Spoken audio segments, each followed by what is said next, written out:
Mana? There's a car. Go mana? Let's go to the library. Let's go to the library, Mason. Last night it started snowing, so we decided in the morning that we would take Mason to the library. On the right is a skating rink, and on the left they have a splash pad for the summer. It's not up right now, obviously.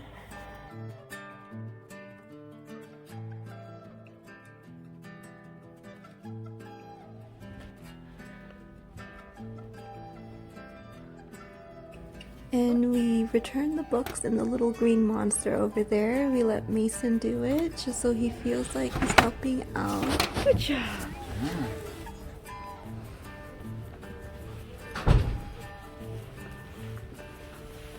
On the left, they usually have story time here. They're not doing it because of COVID, which is a real bummer. Up ahead, if you can see through the curtain, there's a little play area. And where Mason's going right now, there used to be, I think, like a ball pit or toys or something. I can't remember, it's been so long. And this is the little board book section.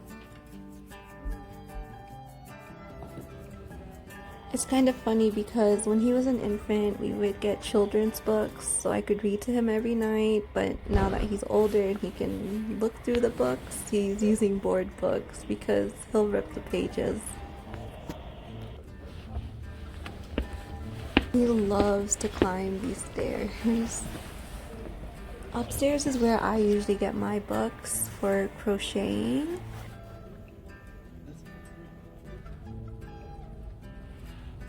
This is where all the DIY project books are. There's knitting, crochet, quilting, embroidery, like everything you can imagine. This is the main reason I love coming to the library, because otherwise I would have to pay for this stuff. And this is my favorite part. It just looks so nice. Like, if I had a library in my home, this is kind of what I'd want it to look like. I don't know if all libraries are like this, but I thought this was pretty cool. You just stack all your books on the little counter and it reads all of them.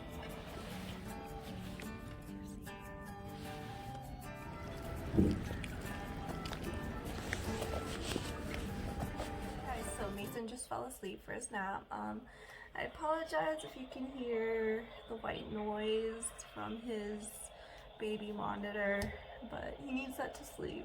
So I wanted to show you guys the books I got from the library.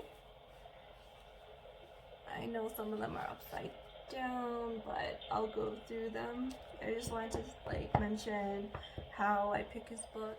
First, I get all board books because he still rips the pages of regular books. And since these are library books, I just don't want to take that risk because then we'll have to pay for it. I also get books that tend to teach him something, like colors. And yeah, you'll see what I mean. I also get simple books. And what I mean by simple is not a lot of words, because if I'm just talking, he loses interest really fast. Also, I feel like I know my son, and I just pick books with pictures that I think I know he'll like. Like, he loves trucks and cars, so I like to get books with trucks, and yeah. Or animals is another thing he really likes. Here's one of the books, One Red Sock.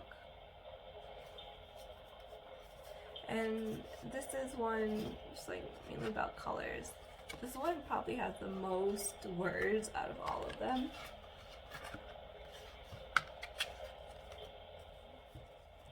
It's another one about colors. The reason why I'm getting so many color books is because if I point to a specific color, he can say what it is, but there's still a couple colors that he can't say yet, like orange and white. Even though these books just have you know, a couple words on the page. I try to make the most of it by just adding my own stuff in words that he would be able to understand. For example, I'll say there are 2 mouses, 1, 2, and 1, 2, 3, 4, 5 stars. And there's a moon, stuff like that.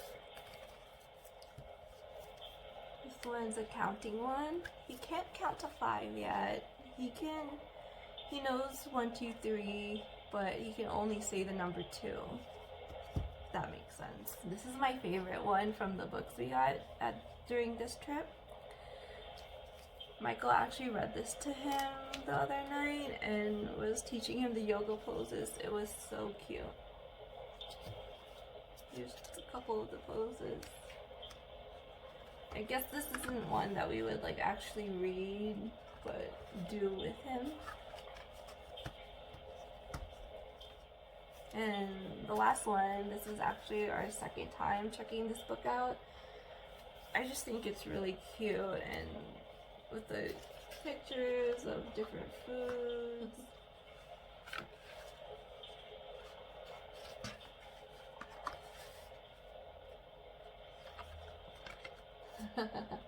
Yeah, so cute. These 5 books usually last 1 to 2 weeks before he starts to kind of get bored of them and doesn't pick them up off his little bookshelf. He has one of those bookshelves that show the cover of the book. If you have a toddler that doesn't show much interest in books, I recommend getting a bookshelf where they can see the cover, because before I got that, he didn't show that much interest, but then once I did, he would go to his books on his own and get it and then bring it to us to read to him. It's definitely been a life changer.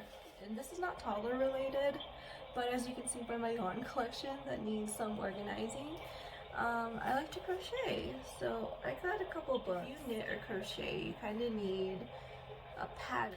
A pattern is kind of like a guide for your project. For example, like you're knitting a hat, the pattern would say what stitches you need to do and how many of those stitches, and kind of like a roadmap for whatever you're making. So here's one of the books I got.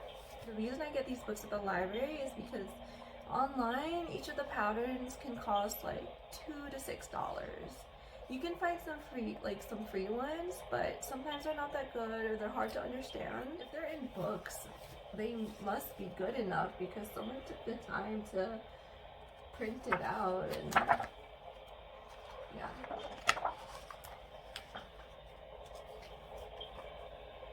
I feel like I'll make this top one day. Also, for the patterns, for example, like this sweater or shirt, I really like it, but I probably won't be able to crochet it in time. Like in time for me to return this book, so I just take a picture and then save it for later. A really good one.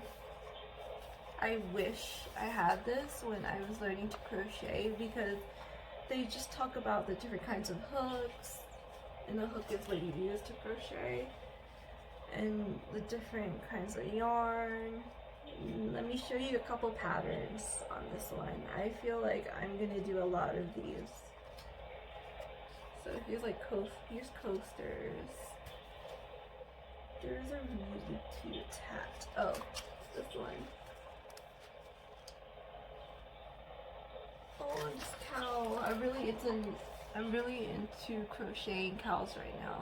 So I'm definitely gonna try this one. So yeah, that was all the books we got from this past library trip. If you liked these recommendations, please like the video, and I'll definitely do this each time we go to the library.